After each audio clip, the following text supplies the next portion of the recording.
Yeah, hi. Today's topic is about, as usual, family of quadrilaters. Under that, quadrilater, trapezium, parallelogram, rectangle we have done. So today's one is square, and rhombus. Okay, both at a time I'll explain. Okay, so what is this? Now listen to me very carefully. See, by comparing we can learn the properties of square and rhombus together. Okay, now what are those? Let's check. Basic thing about a square is all sides are equal in a square. A, B, C, D.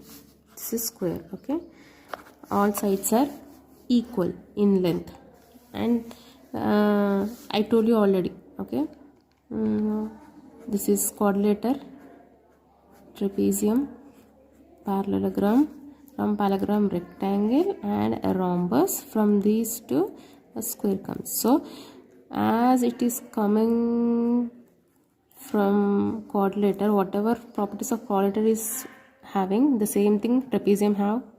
All the properties of trapezium are followed by parallelogram. Similarly, all the properties of parallelogram are followed by rectangle and also rhombus. Okay, now whatever properties are there here in rectangle and rhombus, those are followed by square. So whatever properties are there in a parallelogram, let's check with the gram. Opposite sides are parallel and they are equal. Yes, they are parallel and they are equal. Okay, in a parallelogram, diagonals bisects. Okay, diagonals bisects. But extra point is nothing but I'll talk about this later. Okay, let me check. I want to explain in detail about diagonals, so that is why I'm not explaining now.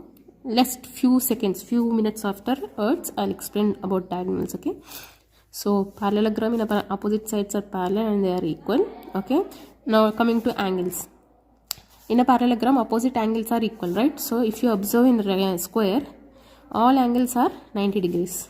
Okay, 90, 90, 90, 90. When all angles are 90, obviously opposite angles are also equal, right?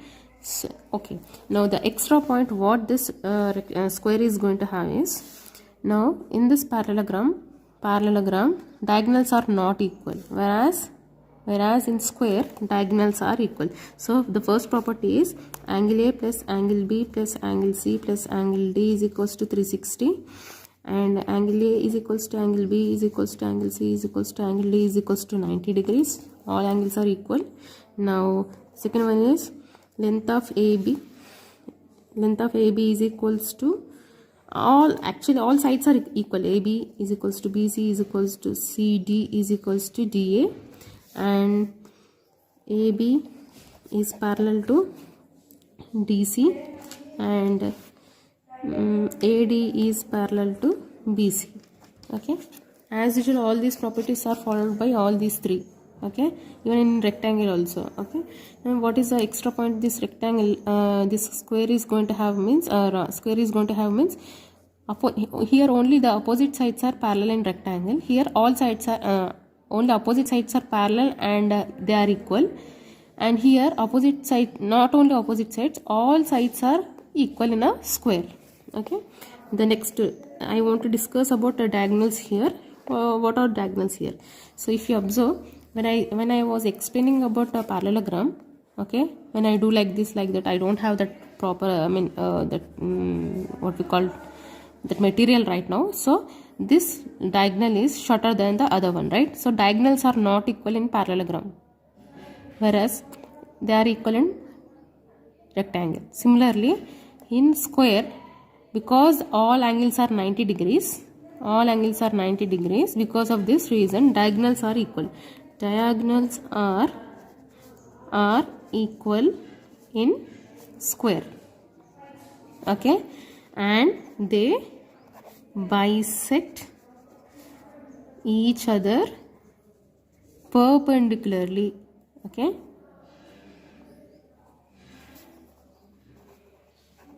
what do you mean by perpendicularly? Okay, the bisecting is nothing but fine, intersecting at their midpoints. For example, 5 centimeters, 5 centimeters, 2 centimeters, 2 centimeters. Intersecting at midpoint is nothing but bisecting.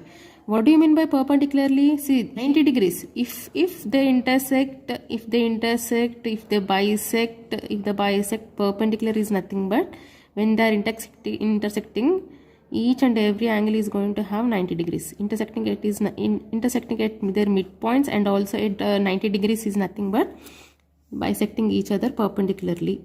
Okay, the meaning of this one is this. So if you see, so the diagonals of a square are equal and they bisects perpendicularly. Okay, at 90 degrees they will bisect. Whereas in parallelogram they bisect differently. They bisect but not perpendicularly. In different angle they bisect, like 120 degrees, 30 degrees, like that.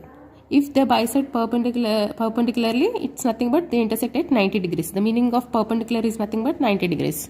You have learned what is perpendicular and parallel. Perpendicular is nothing but intersecting at 90 degrees. Bisecting is nothing but intersecting at their midpoints. It's nothing but if 10 centimeters length, they are going to intersect at 5 centimeters, exactly at their midpoint they are going to intersect. For example, if it is 4 and if it is 10, they are going to divide or else intersect at O. They are going to intersect at O point, and this O point divides this one side into 5 centimeters and 5 centimeters, and the other one into 2 centimeters and 2 centimeters. This is the meaning of bisecting. Clear? And what does it mean perpendicularly? They intersect at their midpoint and also perpendicular. It's nothing but at 90 degrees angle. I hope you have understood. Okay, you just watch this 2-3 times, you'll understand. Now this is about a square. Okay, now what about rhombus? Now I just made it right now. Okay, I don't know whether I'm perfect or not. So these are matchsticks actually. Okay, so now this is square. Okay, in a square all angles are 90 degrees. So 90, 90, 90, 90. Now when I'm doing like this, do you feel it is a square? No. Now then what it is? It is a square. Now what is this? It's a rhombus. In a square all sides are equal. The length of all the sides are equal. Without changing the length, I'm doing something here. So what is that? I'm changing the angles. As you know, I have explained. Doing like this is nothing but I'm changing angle. When I'm trying to change one angle, automatically all angles are changing. Okay. So now this is rhombus. I'll talk about rhombus right now. Okay. Now in a rhombus, all sides are equal. Diagonals are not equal. See, this diagonal is shorter than the other one. Whereas in square, diagonals are equal. Why? Because all angles are 90 degrees. So the length of two diagonals are also equal and they bisect perpendicular. Whereas in rhombus, let me talk about a rhombus here. Okay. All sides are equal here. A, B, C, D. Okay. All sides are equal. Now if you take the diagonals, this one is shorter than the other one. The difference between rhombus and square is diagonals. In square, diagonals are equal. In rhombus, diagonals are not equal. This is the main difference. And this difference makes a square from a rhombus from a square. Okay. Now here also all sides are equal in a rhombus and diagonals bisects here also. Like for example, if it is BD is 10 centimeters. Okay. Now if they are intersecting at O, both diagonals are intersecting at O. So what is OB? DB is 10 centimeters. Then OB is 5 centimeters. And OD is 5 centimeters. And this one is, for example, this one is 16 centimeters. AC is 16 centimeters if he gives. Now what is OA? What is OA? Because you know the properties of rhombus. What are the properties of rhombus? Diagonals bisects perpendicularly. Bisecting perpendicularly. So bisecting is nothing but meeting at their midpoints. Because AC is 16 centimeters, this will be 8 and the other one will be 8. So OA is 8 centimeter and OC is 8 centimeters. This is the main difference of between a square and a rhombus. Okay. Here also in rhombus, opposite angles are equal. Angle A is equals to angle C and angle B is equals to angle D. Next, diagonals are not equal and they bisect perpendicularly. Whatever properties of a quadrilateral are there, parallelogram are there, all those are followed by even rhombus also. The extra one is this. Diagonals are not equal and they bisect perpendicularly. Okay, clear? So we have completed introduction to quadrilaters, family of quadrilaters. From the next video onwards, let's start constructing quadrilaterals. Clear? If you have any doubts, you can just let me know. Okay, thank you.